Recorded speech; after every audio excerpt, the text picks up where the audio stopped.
Naming Diyos na nasa langit, makapangyarihan Diyos at mapagmahal na Diyos. Nagpapasalamat po kami sa umagang ito, Panginoon. Dahil muli mo po kami pinahintulutan na makapag-gather sa lugar na ito, sa iyong bahay-sambahan, upang aming ipahayag kung gaano kakabuti, gaano kakatapat sa aming buhay, kung paano mo kami iningatan, kung paano mo kami, Panginoon, pinagpala at tinugon ang lahat ng aming pangailangan. Kinatagpo mo kami, O Diyos, maging sa panahon ng aming kalungkutan, pagkatakot, pagkabahala. Ganon din po, Panginoon, sa panahon ng aming mga katiyakan at kagalakan na naranasan at nararamdaman, Panginoon. Salamat po, Diyos, sapagkat hindi ka nagkukulang. Kaya ngayong umaga, Lord, kami po ay narito dahil nais naming sambahin ka, purihin ka, itaas ang iyong dakilang pangalan, parangalan ka sa aming kalagitnaan. At sa mga sandaling ito, Panginoon, kami po ay tumutulog sa iyo. Humihingi po kami ng Panginoon ng kapatawaran sa lahat ng aming pagkakasala. Nagpapakumbaba po kami, O Diyos. Patawarin niyo po kami sa lahat ng aming mga kasalanan. Ganon din po, patawarin namin yung mga taong nagkasala sa aming Panginoon. Upang kami po ay patawarin po, O Diyos. Salamat po, Panginoon.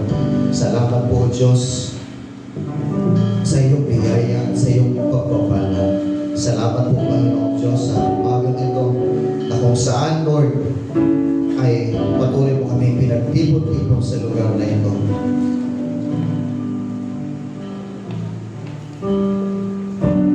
Dalangin po namin, nagabayan mo po kami. Samahan mo po kami, Panginoon. At kalumuran mo po ang iyong mga anak sa mga oras na ito. Lumalapit po kami na may pagpapakumbaba sa aming mga puso. At dalangin din po namin na ikaw po magtalaga ng mga anghel, Panginoon, sa bawat sulok ng bahay-sambahan na ito upang ang gagawa ng kaaway ay hindi po makapagbabala sa aming kalagitnaan. Pagkos magkaroon kami, Panginoon, na malayang pagpupuri, pagsamba, Panginoon Diyos. At salamat po sa iyo pong mga anak na despite sa masamang panahon, Panginoon, na kung saan ay aming pong kasalukuyang nararanasan sa mga oras na ito. Lord, salamat po sa kanilang mga buhay. Salamat po sa kanilang presensya, Panginoon. Tunay nga po na ang bawat isa sa amin ay isa rin pong kagalakan na makita natin sila, Panginoon, at makasama ngayong umaga na magpupuri at sasamba sa iyo, Panginoon. Lord, gabayan at samahan niyo rin po maging lahat ng tayo sa iyong harapan. Ang mga gagamitin mong instrumento, maging ang bawat isa, Panginoon, na mag-lead sa aming pong worship, Panginoon, sa mga worship songs, ganoon din po sa mga back-up, sa mga tutugtog ng iba't ibang instrumento, at sa aming pong magdadala ng mensahe ngayong umaga, Panginoon Diyos, sa iyong abang lingkod, Lord, na gagamitin mo ngayong umaga. Lord, ikaw po ang magbigay ng anointing sa bawat tatayo ngayong umaga sa harap na ito, Panginoon. At sa bawat mensahe, Lord, na lalabas sa kanilang mga bibig, Panginoon, sa aming pag-awitan at sa mensahe mamaya, Lord, we pray, basbasan niyo po ang mga mensahe ito at patuloy na tumimo sa aming mga puso. Matututo kami, Panginoon, magbulay-bulay kami, magkaroon kami, Panginoon, ng self-reflection upang sa gayon, O Diyos, ang mga salita mo ay patuloy na kikilos sa puso namin, sa buhay namin, Panginoon, at magkaroon po ito ng pagbabago, Panginoon, lalo na sa aming mga lakad, lalo na sa aming mga pag-ugali, at higit sa lahat, sa aming pong pagkakilala ng lubusan sa iyo, Panginoon Diyos. Salamat po sa umagang ito na binibigyan mo kami ng pagkakataon na makalapit sa iyo, purihin ka at sambahin ka, Panginoon Diyos.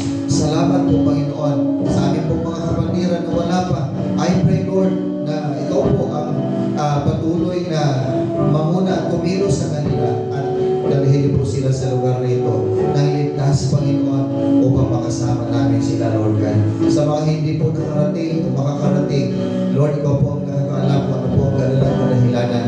But continue, Lord, to be with them, Lord, sa mga oras na ito.